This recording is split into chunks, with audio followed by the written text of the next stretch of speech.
السلام علیکم ورحمۃ اللہ وبرکاتہ۔ دوستوں، میں ہوں مولوی محمد عمران محبل اور آپ دیکھ رہے ہیں میرا یوٹیوب چینل۔ تو آج کی اس ویڈیو میں انشاءاللہ آپ کے سامنے ہم پیش کر رہے ہیں حضرت مولانا فضل الرحمان صاحب دامت برکاتہم، جو قائد جمعیت ہیں اور ماشاءاللہ جمعیت علماء اسلام کے سرخیل اور صدر ہیں پی ڈی ایم کے۔ انہوں نے تجویز دی ہے حضرت شیخ الاسلام مفتی محمد تقی عثمانی صاحب دامت فیوزہم کو، جو کہ صدر ہیں وفاق المدارس العربیہ پاکستان کے اور مفتی اعظم پاکستان ہیں، ان کو کہ وہ تبلیغی جماعت کے بارے میں جو ایک سعودیہ کی طرف سے مسئلہ ہوا ہے تو ان سے بات کیسے کی جائے، یعنی حضرت شیخ الاسلام ان سے بات کیسے کریں۔ تو آئیے پھر سنتے ہیں حضرت قائد جمعیت کا وہ مشورہ جو انہوں نے مفتی تقی عثمانی صاحب دامت برکاتہم کو دیا ہے۔ السلام علیکم ورحمۃ اللہ وبرکاتہ۔ حضرت، آپ مجھ سے بہتر جانتے ہیں، میری ایک رائے ہے کہ سفیر صاحب سے تو ضرور ملا جائے، لیکن خط جو ہے وہ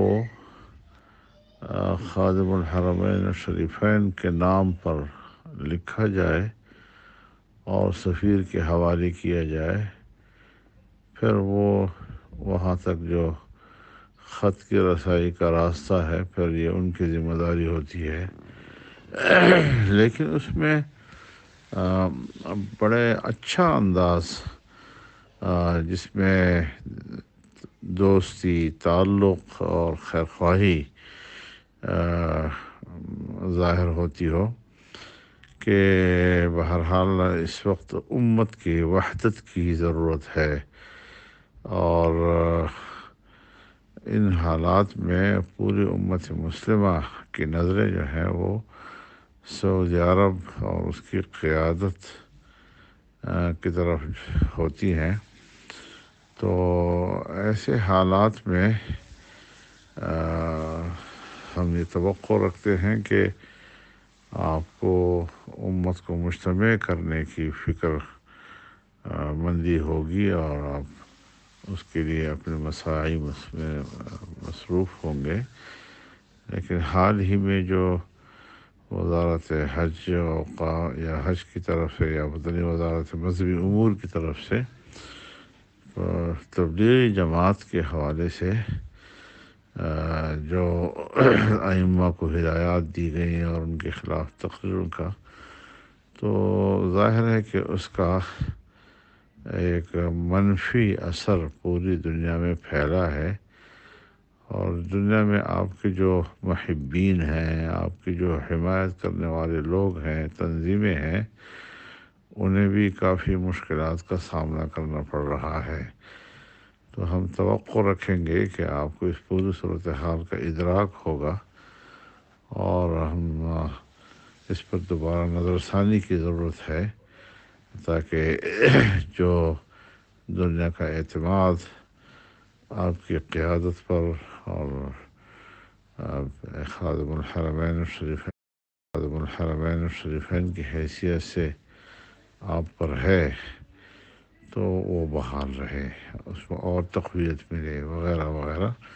تقریباً اس طرح کا ایک مضمون بڑی تفصیل کے ساتھ تحریر کر کے تو اگر تیار کیا جائے، میرا بھی یہی ارادہ ہے کہ میں یہاں کے سفیر صاحب سے ملوں اور ایک خط بنا کر خادم الحرمین الشریفین کے نام پر ان کے حوالے کروں۔ اس طریقے سے پوری دنیا سے جب رد عمل جائے گا ان کے پاس، اور ایک احساس ہوگا کہ سب لوگ جو ہیں خیرخواہی کے لب و لہجے میں ہم سے بات کر رہے ہیں اور ہماری بہتری کے لیے، اور پھر امت کی وحدت کی جو ضرورت ہے تو اس کا بھی انکار نہیں ہو سکتا، تو ان کو ضرور ایسی صورتحال پر نظر ثانی کرنی پڑے گی۔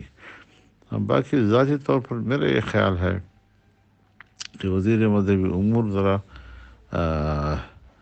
کچھ ذرا تیز مزاج آدمی ہے، اور وہ ایسی کام کر گزرتا ہے۔ میری ایک ملاقات ان سے ہوئی ہے، اور اس کے گفتگو اور لب و لہجے سے میں نے اندازہ لگایا کہ وہ ذرا سخت گیر قسم کا آدمی ہے، ڈپلومیٹ نہیں ہے۔ لیکن بہرحال ہندوستان کے علماء بھی، انہوں نے بھی بیانات دیے ہیں، دارالعلوم دیوبند نے بھی بیان جاری کیا ہے، مولانا محمود مدنی صاحب نے بھی بیان جاری کیا ہے، مولانا ارشد مدنی صاحب بھی سفیر کو ملے ہیں وہاں پر، اور انہوں کو یہ خط وغیرہ ان کو حوالے کیا ہے۔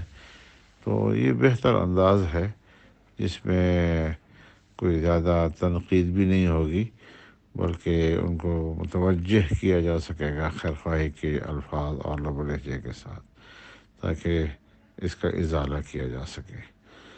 اللہ تعالیٰ خیر کی صورت فرمائے، اور آپ کی دعاؤں کی ہمیں ضرورت ہے۔ میں آج ہی پہنچا ہوں ڈیرہ اسماعیل خان سے اسلام آباد، تو چند روز یہاں قیام رہے گا میرا۔ اگر ان دنوں میں کوشش کروں گا کہ ملاقات ہو جائے اور یہ ساری چیزیں ہم تیار کر سکیں گے۔ اللہ تعالیٰ آپ کو خوش رکھے اور آپ کو صحت و عافیت نصیب فرمائے۔ میں بہت زیادہ دعاؤں کا محتاج ہوں، خصوصی طور پر میرے لیے دعا فرمائے۔ اللہ تعالیٰ علماء کی قدموں میں زندگی گزارنے کی سعادت سے محروم نہ کرے۔ السلام علیکم ورحمۃ اللہ وبرکاتہ۔